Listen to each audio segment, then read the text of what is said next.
Today I'm going to show you a rather interesting recipe and certainly delicious. Butter chicken and rice pilaf. The interesting thing about this is my twist, which is soft boiled eggs instead of the chicken, roasted in turmeric.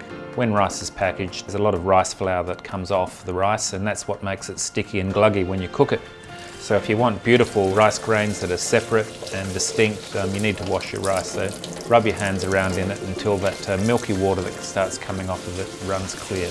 Okay, we're just about to start the pilaf. So nice wide-bodied pan. I love this pan because it has a really beautiful, nice fitting lid, and that's what you're looking for. A little bit of ghee. Ghee is basically fermented butter fat. It's intrinsic to Indian recipes. High to moderate heat. You want that sort of sizzle. We're going to put in our finely chopped onion.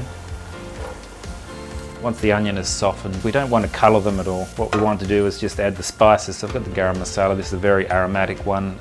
So cinnamon, cloves, nutmeg, all those Christmas cake sort of spices. So I'm also putting in these cardamom pods. Again, that aroma that is very distinct. I'm sneaking in a little bit of Persian saffron here as well, just for the colour, nicer flavour than turmeric. And also just some fresh bay leaves, a couple of those, not too many. We're then adding our rice and just coat the rice in the ghee. Season the pilaf with a teaspoon of salt. And then some recipes use stock. I just like to use water because the rice and the spices and everything is aromatic enough. Okay, now that the pan has come up to the simmer, we're going to put it into the AEG Steam Pro oven for 20 minutes at 150 degrees.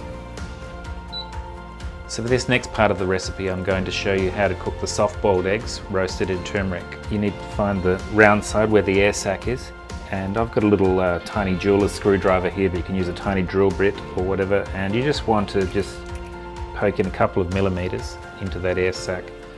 So do that to all of the eggs, and that allows the air to escape. That stops the egg from cracking when you put it into a hot water start. And it also allows the white to expand so we get nice round bums on our eggs. Okay, so we've done all the eggs, they're at room temperature.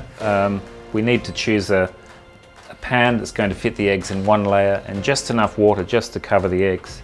So we can use on the induction here, we can use the boost function to bring it up to temperature quite quickly. And then we want to keep it at a rolling simmer, like a low boil, which is about 90 degrees. And that's going to shock the eggs inside and allow the white to release from the shell. What we want to do, just to centre the yolks, is to just turn them from time to time. So between 6 and 7 minutes. If you've got extra large eggs, you may even need 8 minutes. And this is for a very firm white but a soft yolk. So obviously if you want it more, you can cook it a little bit longer. The time is up. I'm going to put them straight into the ice water, into the ice bath. And that is going to stop them cooking immediately, also chill them down and shock that white so it removes from the shell and make it for easy peeling a bit later on. I'm about to show you the sauce for the butter chicken.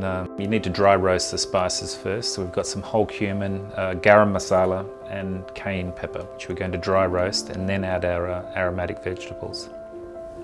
Just want that oil released, and you can just smell, and as soon as you start to smell the spices, the aroma should fill the room, and that's it. So once your spices are roasted, you can add your ghee.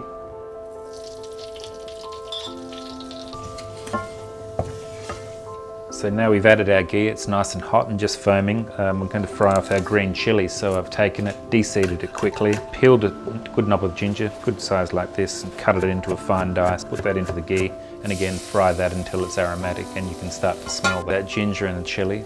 Just adding the tomato passata now, about a cup of that. You can use tomato paste if you like, but I like to use the tomato passata because it's just a little sweeter. Now we're going to add our sugar and salt. Got 300 ml of pouring cream, so it's about 35% milk fat. We just want to simmer this sauce for about 10 minutes to bring all of the ingredients together, make them sort of homogeneous. And at this stage you can put the sauce to the side until you're ready for it. The eggs are nice and cold, and that's what we want from that ice bath, so you need to leave them for about a minimum of 10 minutes. Just crack the eggs on a flat, hard surface, like the board here is perfect, because if I do it on here, I'm going to rupture the egg yolk, which is really quite soft, even though the white is quite firm. then to peel them under the water in this ice water. It just allows the shell to release from that firm white, and you can see that the yolk is still soft because I can bend the egg like that. We're coming together here. We've got our eggs, put it over quite a reasonably high heat, and toast that turmeric, then add the peanut oil, add our garlic at this stage just to toast it a little and give some flavour to that oil. Once the oil and the turmeric starts to foam like this beautiful almost saffron coloured foam, that's when you can add your eggs. You can just hear the little bit of a sizzle coming out of the garlic. We don't want to cook them anymore. You're just literally cooking them until you get this beautiful burnt orange colour on all sides of the eggs. They're done.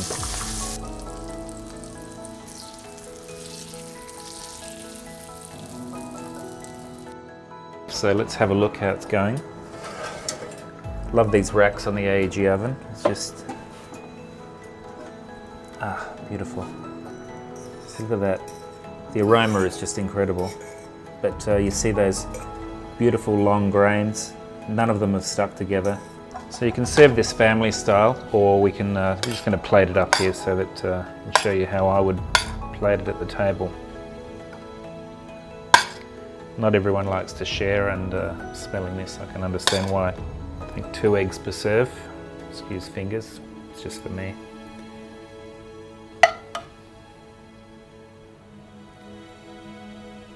Don't cover everything up, just pour it straight down the middle there.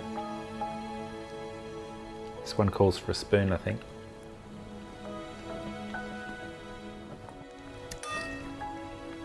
Don't want to blow my own trumpet here, but OMG.